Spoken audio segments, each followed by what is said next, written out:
Hey, what's happening, y'all? I just want to wish everyone a happy 4th of July. I know this is a very, very, very great time for festivities.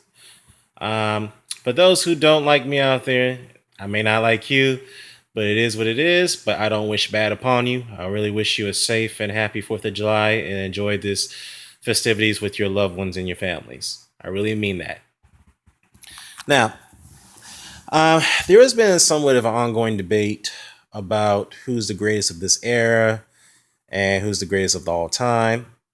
Yes, everyone has their opinions. They have their critiques. I understand that, but sometimes you have to disagree with those notions. And some have argued that Manny Pacquiao is the greatest of this generation, and or the greatest of all time.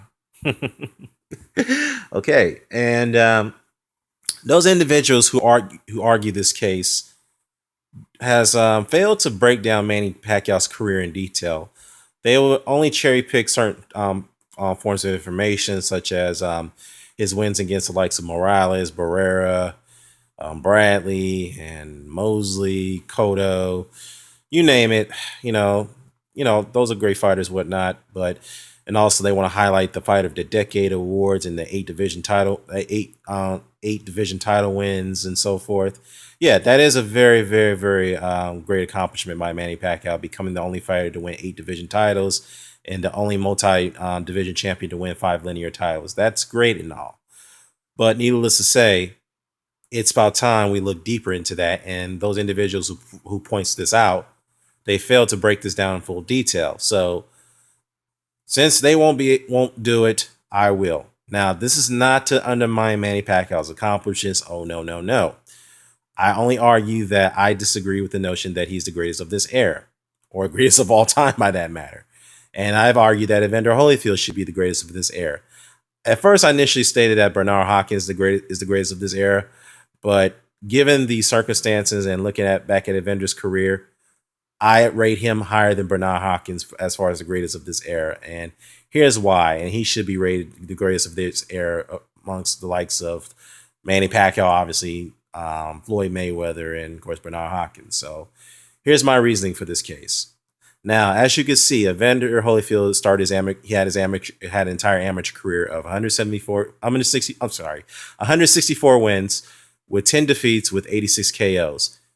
He was a regional champion and he was a national Golden Gloves champion. And he was also a great Olympian. He captured the bronze medal in the 1984 Olympics, though that was highly controversial. I believe Evander was disqualified in the gold medal qualifying match, I believe. I think he was disqualified. Yeah, was he disqualified? Yeah. Either he was disqualified or he lost on a controversial decision. Thus, he was forced to fight in the fight in the bronze medal fight, which he eventually won and captured the bronze medal. So, yeah. After he concluded his amateur career, he had he made his pro debut at light heavyweight against the individual by the name of Lionel Barnum, who's 9-1-2. Then Eric Wimbush, 14-8-0. Fred Brown, 18-35-2. Mark Rivera, 12-1. Tyrone Booz, 10-3-2. Now, this is an interesting note here. Tyrone Booz was later in his career, he became a cruiserweight world champion later in his career. Though he didn't have a great record, but he eventually captured a cruiserweight title later in his career, which is a very interesting note. He fought Rick Myers, 8-12-1. Then Jeff Meacham, 5-1-0. Anthony Davis, 17-3. Chisandi Moti, 23-5-2. Jesse Shelby, 12-2-1. And Jerry Mims, 13-12. Then after his 11th pro fight, he fought Dwight Muhammad Qawi. Now, going into this fight, Evander was an underdog. And many people were arguing that his management team was making a grave mistake for putting Evander in there against the likes of Muhammad Qawi, who's a dominant cruiserweight champion, who was also a dominant light heavyweight champion, who beat the likes of Matthew Saad Muhammad, who's also an Hall of Famer, beat him twice and knocked him out. So people felt that his career was being rushed way too early. They felt that he wasn't going to have much of a career going into this fight after this fight against Qawi. So eventually, Evander and Kawi engaged into one of the greatest fights of all time. In fact, the greatest cruiserweight fight of all time, a 15-round war. And there were several times in this fight that Evander had gassed out. He was out of energy. People felt that he was ready for the take-in against Kawi, but he found the wherewithal and the strength to come back and win that fight by split decision to capture the WBA cruiserweight title. And to this day, stands as the only cruiserweight to win the cruiserweight title in a short period of time. However, that record may be broken by Usyk when he's going up against Kawaki in a couple months. So that'd be an interesting note. That's a very, very interesting note. So, hey, records are meant to be broken, so we'll see. Then after the Kawi fight, he fights Mike Brothers in his first defense. He was 15-4-0, fought Henry Tillman 14-1-0. Mind you, Henry Tillman defeated Mike Tyson twice in the amateur, so that's an interesting note right there. And then after that, he fought Ricky Parquet to capture the IBF title and unify the titles. And Parquet was a pretty good fighter before the Holyfield fight, but after the Holyfield fight, his career was never the same after that, so it's unfortunate.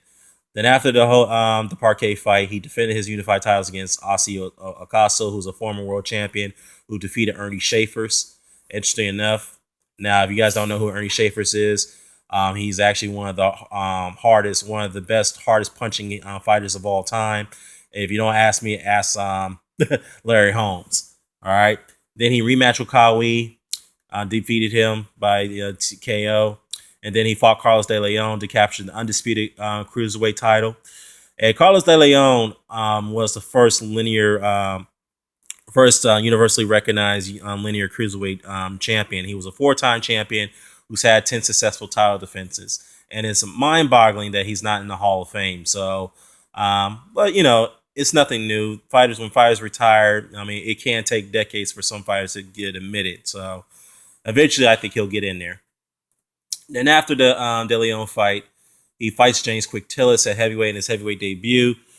James Quick Tillis was actually the first fighter to go to distance against Mike Tyson, and also defeated Ernie Schaefers. Okay, so after that, he defeated Pinklin Thomas, who was a former world champion who defeated Tim Witherspoon, Mike Weaver. He also defeated Michael Dokes in his next fight, which that turned out to be the fight of the year. A very brutal fight. Dokes was a former world champion who defeated Mike Weaver and Tim Withers. I'm sorry, he beat Mike Weaver. And then after that fight, he defeated Addison Rodriguez, who once fought George Foreman and lost by KO. Fought Alex Stewart, who was 24-0 at one time with all wins by KO, which people felt that was a dangerous fight for Evander to take. Because someone was regarding Stewart as the next great thing coming out of Britain. But that fight, wasn't it pretty much wasn't it was a bloodbath of a fight. And Evander got Stewart out of there. He, stopped him. And unfortunately, Alex Stewart didn't have his career. It was never the same after that. He couldn't get it back on track. He suffered losses to the likes of Tyson, Foreman, and so forth. And who else did he suffer losses to?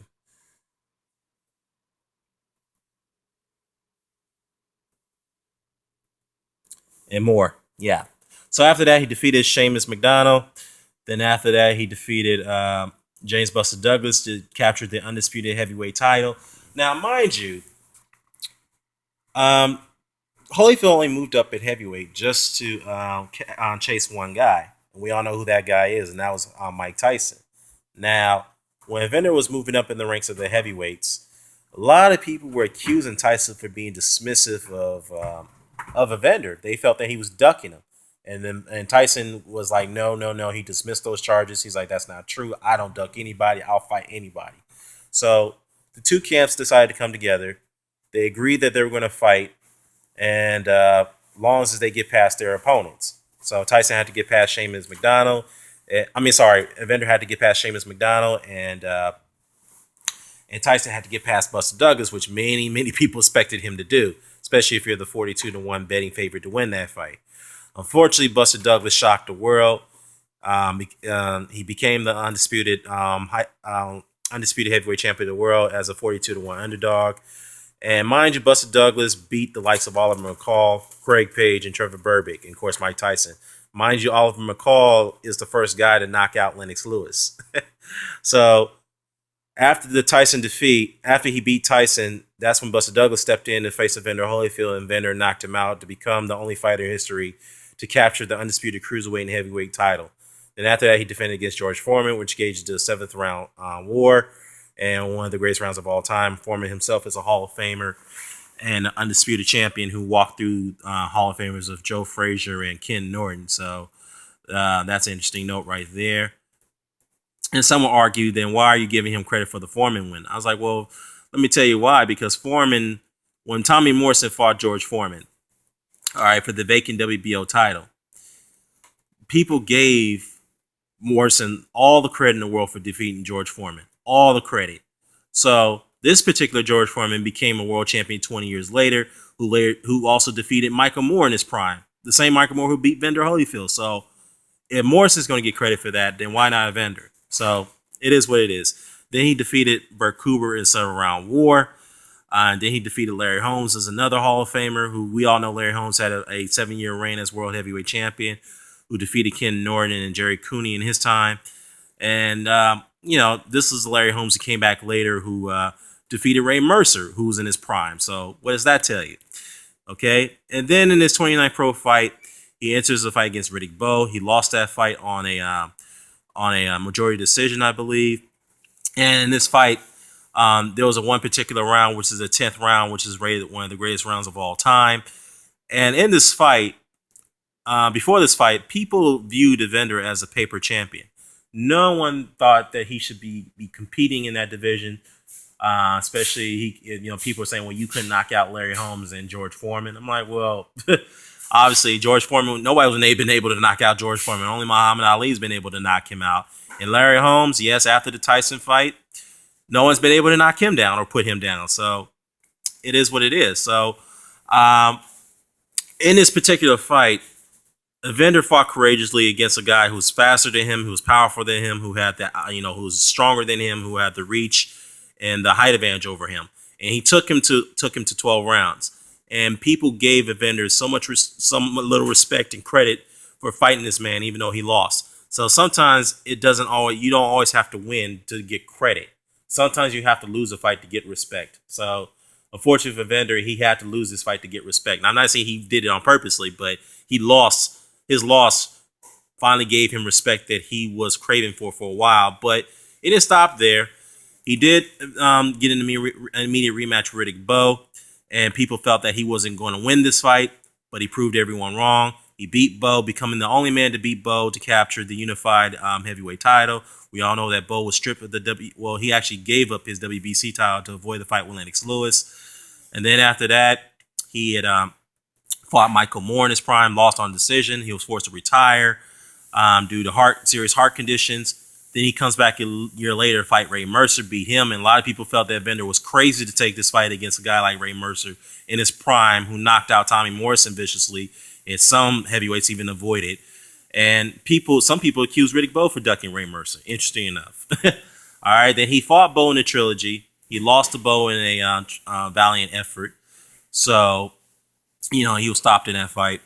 He defeated Bobby Chez, a former light heavyweight and cruiserweight champion. And then he enters a fight with Mike Tyson. Wow. As a massive underdog with the 25-1 early betting odds. Wow. Interesting enough, Tyson, when he beat Frank Bruno to recapture the WBC title, his mandatory challenger was Lennox Lewis. And Mike Tyson paid Lennox Lewis step-aside money so he can go after Bruce Seldon for the unified titles. So when Tyson beat Seldon for the unified title, to capture the WBA title, he was mandated to fight Lennox Lewis. So instead of fighting Lewis, he foregoed the Lewis fight. He vacates his WBC title and he fights Holyfield instead.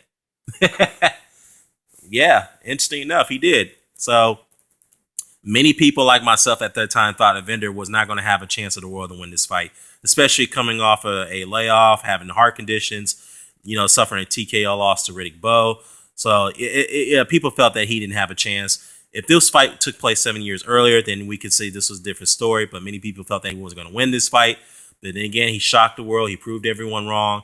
This fight ended up being the fight of the year and upset of the year. And of course, Tyson was a Hall of Famer. A very, very courageous effort by Evander to capture the world title. He defeated Mike Tyson in a rematch, earbite or not. It is what it is. He defeated Michael Moore in his prime, in a to avenge that loss to become the unified champion for the third time. Capturing the IBF title. Then fought Lennox Lewis in a well, actually, he fought Von Bean in one of those defenses as well. I forgot to mention Von Bean. And then he fought Lennox Lewis in a unification bout for the undisputed title. He drew Lewis in the first fight, heavily disputed, but it is what it is.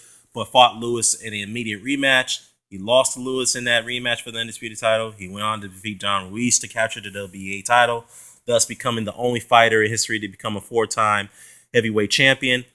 Lost to Ruiz in the rematch, drew a Ruiz in the trilogy, defeated Rock. Then after the third Ruiz fight, he defeated Hasim Rahman, who was a former world champion who knocked out Lennox Lewis, Corey Sanders, and Trevor Berbick, who also defeated Pinkley Thomas and Craig Page. Lost to Chris Burr for the IBF title. Lost to James Toney, and he got stopped by James Toney. Lost to Larry Donald, so he was on a bit of a losing streak here, especially in his going to his 40s, and he's way over the hill. Defeated Jeremy Bates, defeated Francis Kendo in his prime, and we all know Francis Kendo is still fighting for the world title to this day. Defeated Vincent Medellin, defeated Lou Savarese. We all know who Lou Savarese is. If you don't know who he is, take a look at the Tyson fight that he had in 2000 in London. That was a very infamous fight. Very funny fight by that matter, but go ahead and take a look at it. Lost to Sultan Ibragimov for the WBO title. They lost to Nikolai Volowiev for the WBA title. Very controversial decision. Many people felt that Evander should have been awarded that decision. But you are fighting in the champion's backyard. If you're not going to take the title away from him, then you're not going to get the benefit of the doubt. So Evander knows that. Then he fought Francis while both a former world champion, though both was stripped for that title. Fought Sherman Williamson, no contest, and defeated Brian Nielsen, who was 49-0 at one point. And to conclude his career, and that slide is going to come up very soon. To conclude his career, Evander became the undisputed champion after his 18th pro fight. Became the only fighter in history to capture the undisputed cruiserweight and heavyweight title, becoming a linear champion on both separate occasions in those weight classes. 4-time unified heavyweight champion. Defeated 18. Well, actually, the number is 17. It would have been 18 if Botha was stripped of his title due to testing positive for steroids. So the actual number is 17. So he defeated 17 world champions, 5 at cruiserweight, 12 at heavyweight. Defeated 6 unified world champions, which is Tyson, Foreman, Moore, Bowe, Rockman, and Douglas. Defeated 4 undisputed champions, Bowe, Douglas, Foreman, and Tyson. 3 of those guys are Hall of Famers, which is Bowe, Foreman, and Tyson. Won 11 world titles, 3 at cruiserweight, 8 at heavyweight. 1-time linear cruiserweight champion, 2-time linear heavyweight champion. So that brings his total of world title wins at 14 title captures, I should say. 13 successful title defenses. 1 of 5 heavyweights to capture the heavyweight title on 2 separate unified heavyweight titles on 2 separate occasions, joining the likes of Muhammad Ali, George Foreman, Mike Tyson, Lennox Lewis, who are all Hall of Famers, by the way. Only heavyweight to capture the world title 4 times. Fought 2 trilogies, which is Bowe, which some would rate was one of the greatest trilogies of all time. In Ruiz, which I would argue is not a great trilogy. I mean, it was a decent trilogy, but not a great trilogy. Fought in 6 total rematches, defeated 5 Hall of Famers, which is Kawhi, Foreman, Holmes, Bowe, and Tyson. Has 16 world title wins, 10 KOs in those title wins. Fought only 2 men with losing records in his entire career. Fought 57 total pro fights. Has had 2 or more successful title defenses on 3 separate occasions. 1 at cruiserweight, 2 at heavyweight. So with that being said, with that slide that's going to come up pretty soon, Evander's opponents' win-loss records comes out to be 1,781 wins, 445 defeats, and 42 draws. So that's an interesting note right there. Now let's go into Manny Pacquiao's career. You'll eventually see that slide come up pretty soon. So let's look into that. Now, Manny Pacquiao started his career as an amateur at 60-4. So 60 wins and 4 losses. Okay. And I believe he had I forgot to add this to the slide here. He had 40. I think he had 38 KOs. Yes, he had 38 KOs. Okay, so he started his career fighting an individual by the name of Edmund Inting Ignacio, who's 1-1. And then fought Pinoy Montego, who was 10-4-0. Fought Rocky Palmer, 4-0-1. Fought Dele Dorcito, 3-0-0. Fought Acacio Semijan, 4-1-1. Fought Armand Rosell, 8-19-4. Fought Lolito Laroyo, 4-7-2. Fought Renato Mendones, 2-3-0. Fought Rodolfo Fernandez, 8-9-5. Fought Rolando Toyogan, 12-11-2. And fought Lito Torrijos, 5-7-1. So, after his 11th pro fight, Manny Pacquiao fought 8 men with losing records. 8. Wow. Okay. 8 men with losing records before his 11th pro fight. Well, I understand that when when you're pro, you are going to fight, opposition with losing records. I get that, but Evander actually only fought 2 men with losing records coming up, while Pacquiao's fought 8 so far. And this is going to his 11th pro fight. Okay. So in his 12th pro fight, he fights an individual by the name of Rustico Toriocampo, who is 11-4-5. In this particular fight, Pacquiao got knocked out by Toriocampo. Toriocampo stopped him. And guess what? Toriocampo finished his career at? He finished his career at 15-8-5. Wow. Okay, moving along. But hey, when people get knocked out, they get back up, they resume their careers. And I respect Pacquiao for that. All right. Then after that, he fights John Medina, who's 30-30-5. Fought Bert Bautelier, who's 10-1-2. Fought Ipo Gala, who's 1-11-1. Fought Sun Go Lee, who's 0-2-0. Fought Mike Luna, who's 27-4. Fought Wookie Lee, who's 0-4-1. And fought Ariel Austria, who's 10-5-3. Okay. So, then after that Ariel Austria fight, he fights Choki Chavita. Excuse me, y'all. I'm going to be butchering most of these names here.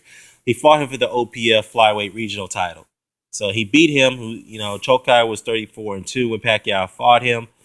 Well, interesting enough, so he beat Chokai, and then he defeated Melvin Mongramo in his first defense, and he defeated Panmi Don Okan in his second defense. Defeated Shintorio in his third defense. And then he fights Chakai Sasakal for the WBC flyweight title. He KO'd Sasakal to capture that title. And mind you, Sasakal ended his career at 64-1-1. Okay? And some people are going to look at that and say, well, that's actually a very good record. But the problem is that Sasakal himself had a very, very padded resume, and he doesn't have any significant wins on it whatsoever. This man fought at least 20 men or more with losing records throughout his entire career. Okay. 20 men with losing records in his career. And then after that, Pacquiao fights Todd Macklin, who's 7-4. Then defeated Gary Miller in his first defense, actually, 19-7-1. And mind you, both of these men were not even ranked in the top 10. Okay. So Pacquiao fights these guys, in his WBC flyweight title run. And he was a linear champion himself. So, hey. So, okay. Well, actually, this first defense, he fought Todd Macklin. In his second defense, he fought Gabriel Mira. And both of these men weren't even rated in the top 10. Interesting. Then he fights Single Rock. And what's interesting in this, an interesting note, is that Pacquiao lost the title on the scales to Single Rock. Though he was still the linear champion, but Single Rock had a chance to fight for the title and also capture the linear title from Pacquiao. And Single Rock actually stopped Pacquiao in the third round. TKO'd him. Stopped him. And Single Rock, some would argue, say, okay, he had a pretty good record himself. Well, let's look at that a little deeper. Single Rock finished his career at 74-6. But he himself, just like Sasakal, did not have any significant wins on his resume. He's defeated 24 men with losing records. And he continued to fight men with losing records after the Pacquiao fight and fought some of these men who were coming in their fight, making pro debuts. Okay. So, with that said, as I mentioned, Pacquiao concluded his flyweight run as a champion, didn't defend his title against a top 10 fighter at flyweight. And who could he have fought at flyweight? We'll get to that later in this presentation. So anyhow, he jumps up weight classes. He debuts at super bantamweight, and he fights, which is 122. He defeated Renate Jamal, who's 41-5. Then he fought Arnel Barthillo, who's 22-9-3. They fought Shinzo Chai, who's 23-0. Fought Nidal Hussein, who's 19-0-0. Okay, he's starting to, step up with competition just slightly. Most of these men, he started fighting men with better winning records than he did at flyweight, his flyweight run. So it is what it is. So after the Hussein fight, he fights Tucio Torrio Sin Maria, who's 19-4-3. Fight Wute Shomiklan, who's 4-3-0. Then he got his world title shot at super bantamweight against Leo Lawata. Now, he stopped Lawata in this fight, okay? Which was a great win in his resume at that point. Now, Lawata himself fought only two fighters that maybe are worth noting. They're not quite worth noting, but they're not quite recognizable. His greatest wins on his records against Ernesto Gray and Oswaldo Alvarez. And Lawata himself was only a regional fighter. He wasn't quite great on the world level. So he beat Lawata. And then he fights Agapito Sanchez in a unification bout.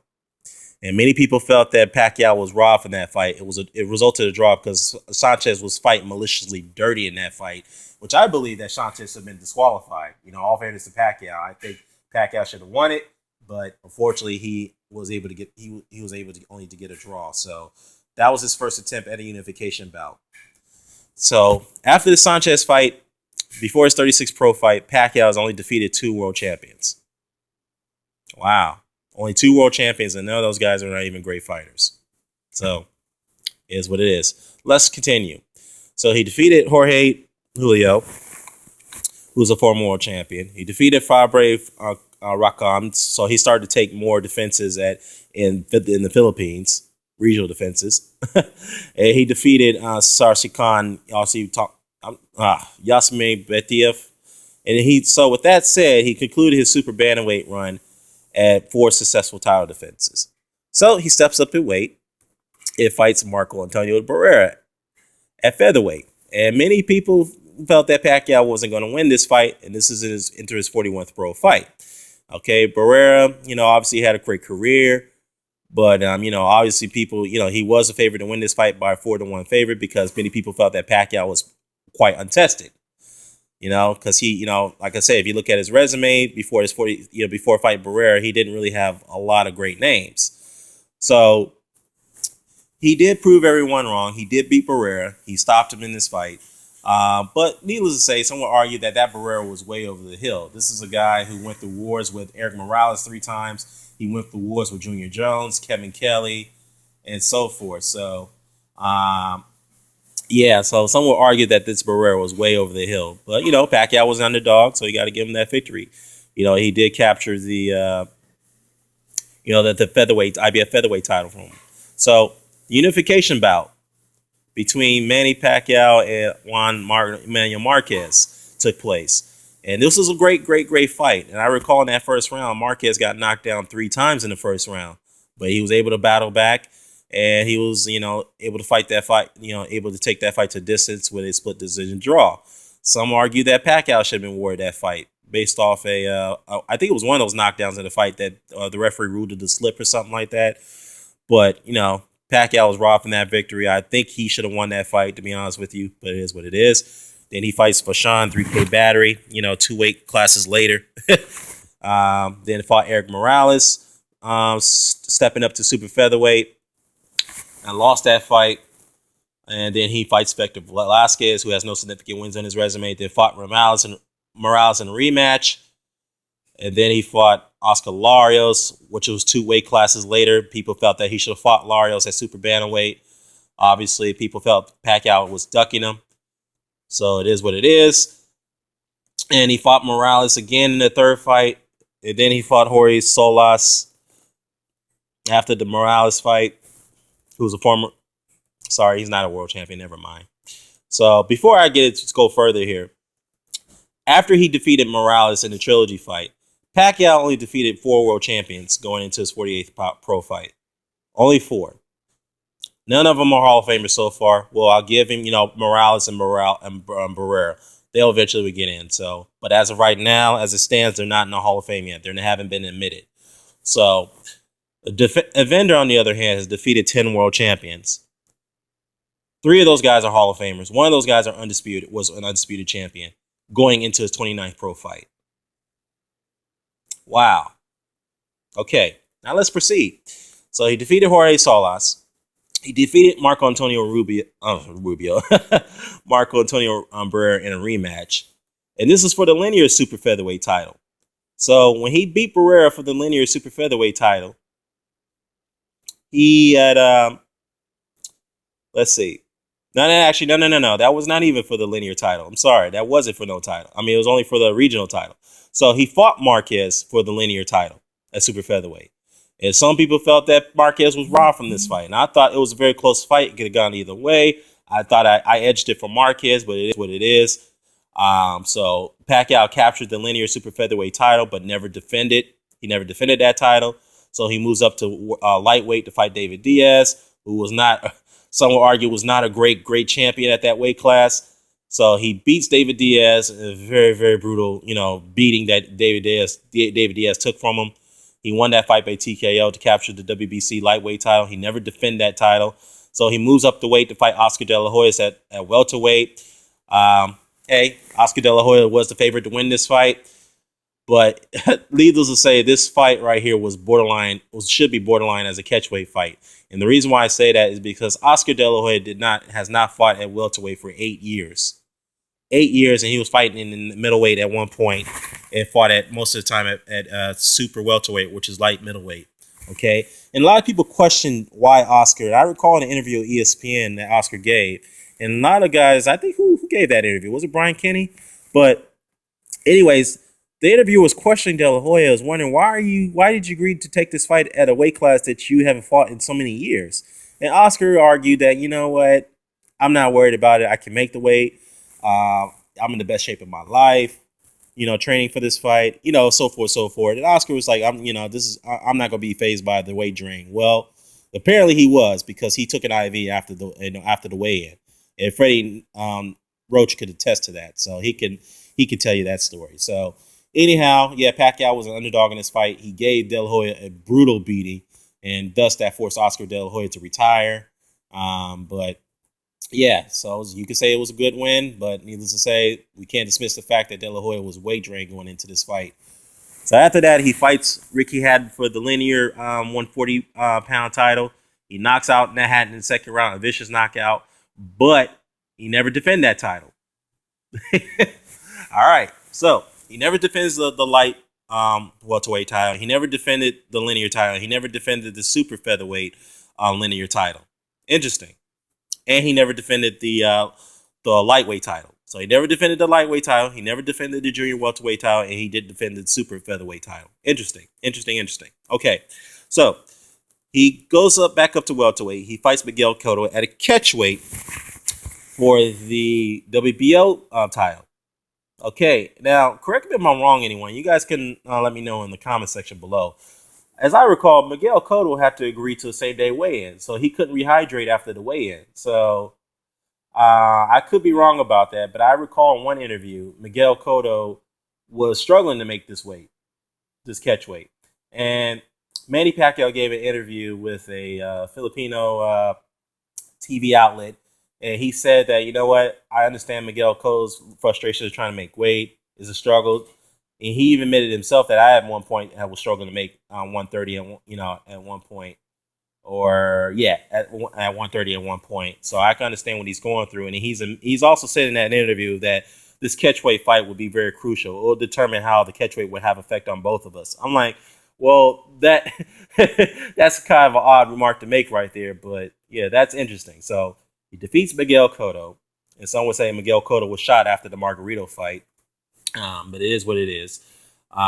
He defeats Joshua Clottey at a catchweight for the welterweight title. And Clottey admitted in his career that he took a dive for that fight and didn't give it an effort. Then he fights Antonio Margarito for the vacant 154 title at a catchweight. which is interesting enough. Defeats Margarito, never defended that title. Okay, so he vacates the title. Then he fights Shane Mosley at the 147-pound limit, not a catchweight. We all know that Shane Mosley was way over the hill, washed up, way past his prime. So he fights Shane Mosley. Then he fights Juan Manuel Marquez at a catchweight for the WBO title. And many people felt that Marquez was robbed from this fight. I felt that he was robbed, but it is what it is. So it is what it is. So he fights Marquez. He fights Timothy Bradley. Lost that fight in a controversial decision. He lost to Juan Manuel Marquez in a fourth fight by KO, a vicious KO. Then rebounds and beats Brandon Rios, who's the former world champion. And then he fights Timothy Bradley to regain the WBO title. Then fights Chris Algieri, who's coming up from 140 at a catchweight to defend that title, which is interesting. And then he enters the unification bout with Floyd Mayweather Jr., was supposed to be the fight of the century, which was a very, very, very, very dreadful fight. Yes, it's not really Pacquiao's fault, but needless to say, I kind of would blame more Floyd for that in a way, because I mean, obviously you had Pacquiao beat in that fight. When fans spend so much money to go to a fight, they expect excitement.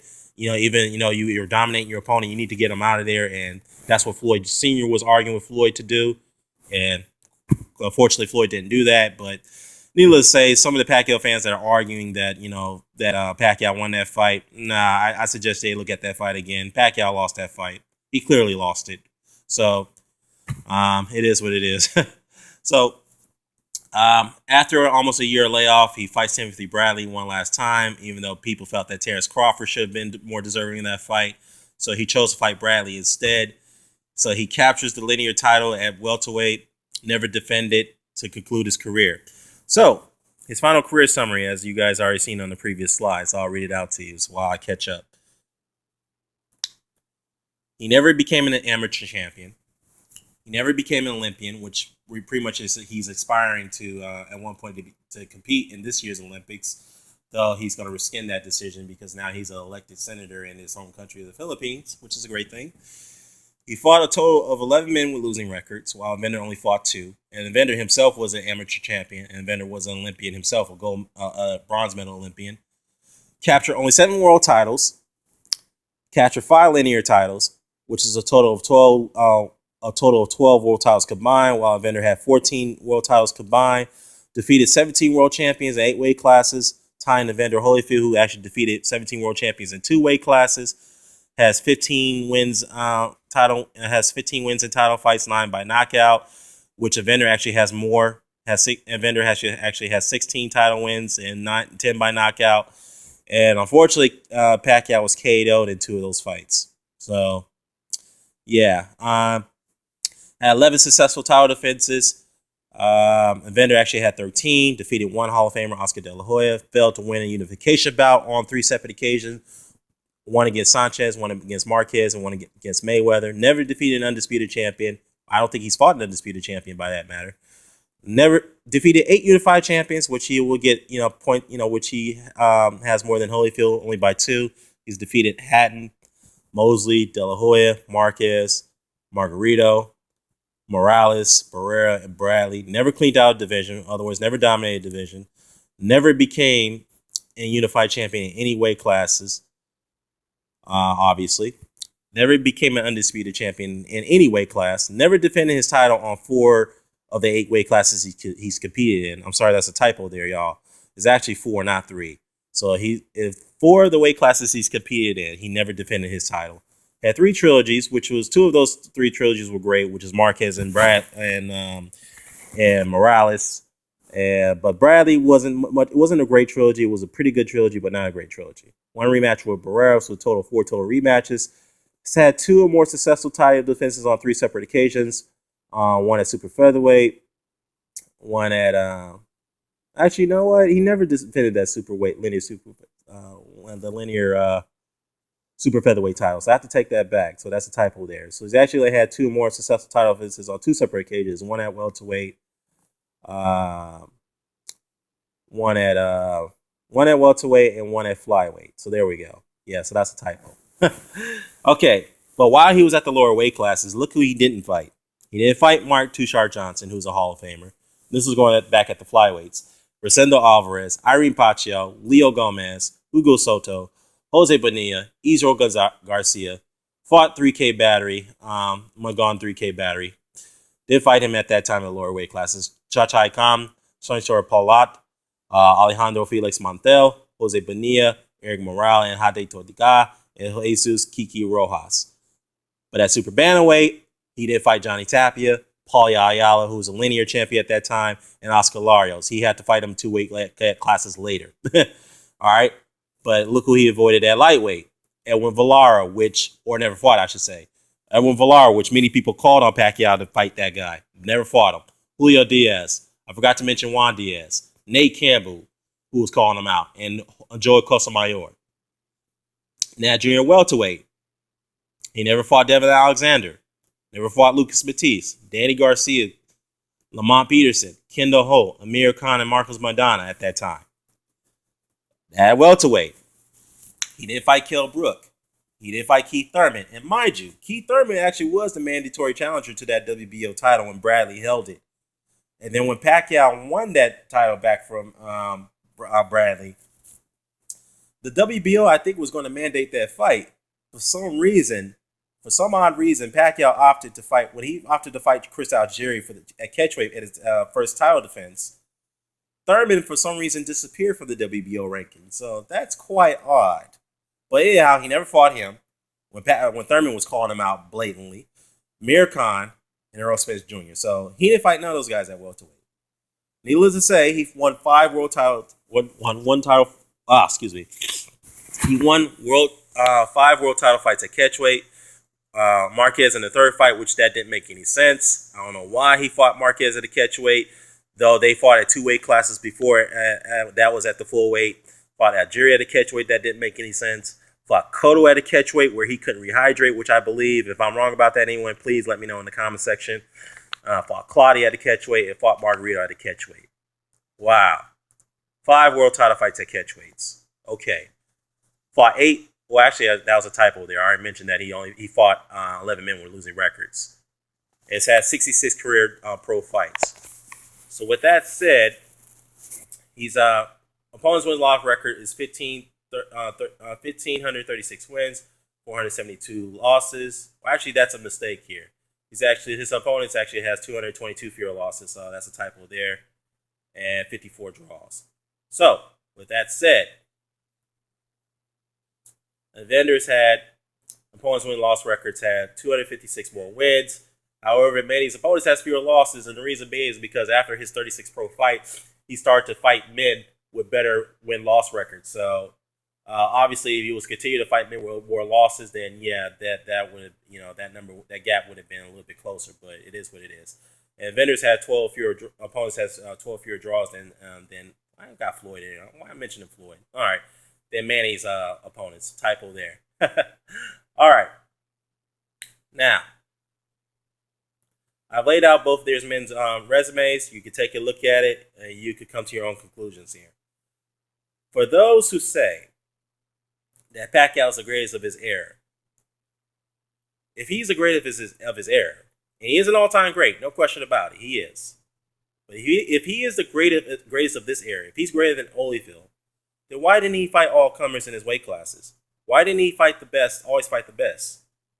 Why did he elude fights while he's moving up in weight in those 8 different weight classes? I would like an answer for that. If you're the greatest of all time and you're the greatest of your era, shouldn't you fight the best? Shouldn't you be fighting all comers? Okay? So that right there is mind-boggling to me. And the fact that he didn't win a unification bout, he never became undisputed champion, he's never cleaned out his division, he's only won 7 world titles and 5 linear titles, which is a combination of 12 and 8 different weight classes, while Evander has won 14 and he fought in 2.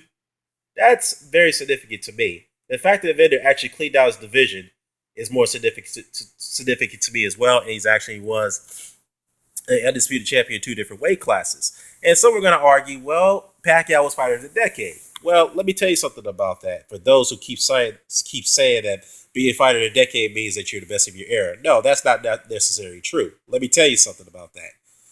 Being a fighter of the decade, those awards are being handed out based off popularity and appeal. Okay, Sugar Ray Leonard is an excellent example.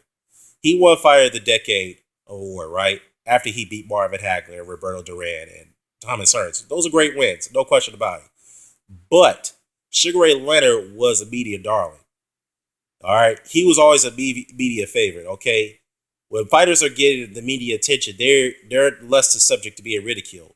Okay, because Leonard didn't defend his titles on many occasions. He did defend 3 of those 5 titles that he won when he competed in 5 different weight classes. Okay, he didn't always fight the best. He eluded many fighters. He's eluded fighters like Michael Nunn, Milton McCory, Donald Curry, and so forth, Julia Jackson.